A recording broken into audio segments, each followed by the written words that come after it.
Thank you so much, Mr. Chair, and I want to thank our three presenters today for their excellent presentations. I'm actually going to start off with Mr. Griller of St. Michael's Homes. First, Mr. Griller, I want to say a huge thanks to you for the amazing work that you and your team does for Ontarians who have mental health and addiction issues. I know that you provide a wide range of programs for them. I know that one of the offices that you have is in my riding of Davenport, and I know that we are very grateful to have you in our community and very grateful for the work that you do. I'm also very grateful that you talked a bit about some of the good things that our federal government has included in our housing plan, the HST off the construction, the public land that we are going to make available for affordable housing, and the need for, and the fact that we're really working hard to try to coordinate better all three levels of government. Saying that, you've indicated that there's still some work for us to do, and I'm really appreciative of the fact that you have gone into quite detail around some of the recommendations you have or policy changes that would be helpful to see at CMHC. What I'd love for you to do is just maybe explain a little bit more, just in a minute. You talked about there's instability of financing at CMHC, and there's further lack of coordination between sort of the federal government and the provinces. If you could maybe be more specific with what you're indicating there and what your recommendation is, that would be very helpful. Sure. So, some of the elements are that CMHC generates your financing for a development based on the rents collected. So the more affordable a building is, the less rent you're collecting and the less financing you can get, which means that it's actually the most deeply affordable housing that can't be developed with CMHC support. Whereas if we were... Sorry to interrupt, but what would be an alternative model to that then?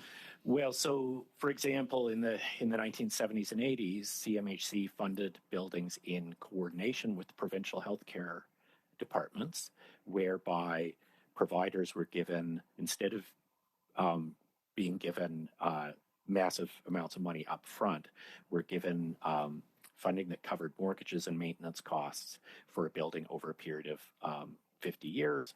And so that by the end of the 50 years, the cost of the property was paid, the cost of the initial development work was paid through the mortgage, and included in those funding models were some resources for capital reserve funds so that you were able to sustain the building over that time. And so, for example, we have two such buildings. Out of our four buildings were through that particular model, and we have a third building that was funded by CMHC.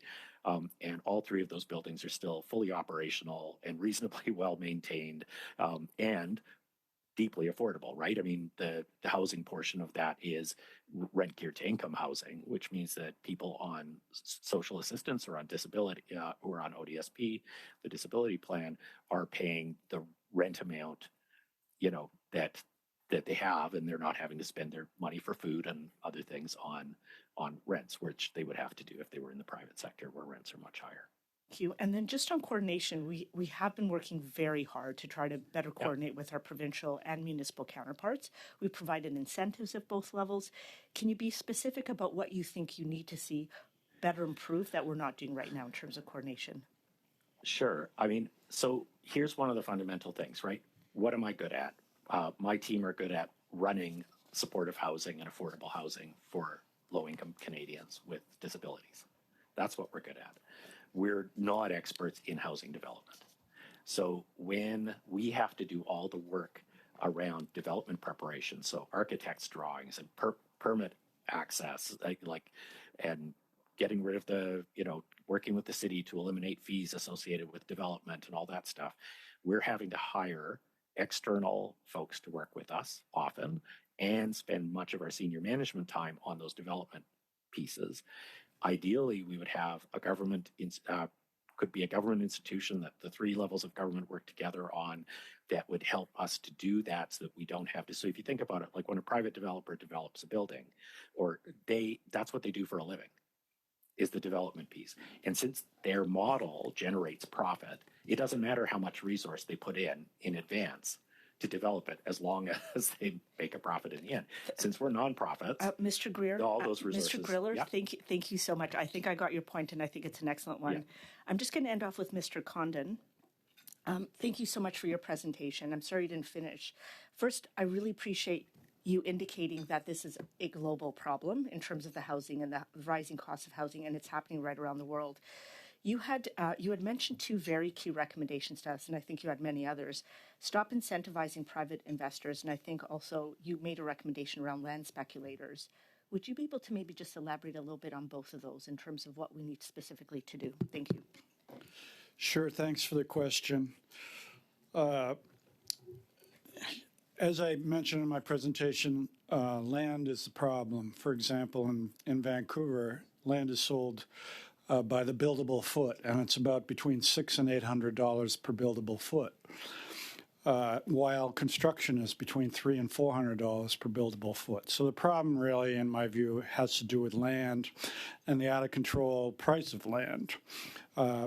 In response to the previous speaker, there's a lot of information out there that if you have free land, you can build affordable housing, that the rents will cover the price of the rents will cover the amortization of the mortgage and maintenance costs and so forth. But we don't have free land. So what do we do? There's a couple of different ways that it can be done. One way that I promote is what the city of Cambridge has done, and they have said that they will allow double density in any part of the city above the existing zoning, but in return for 100% affordability.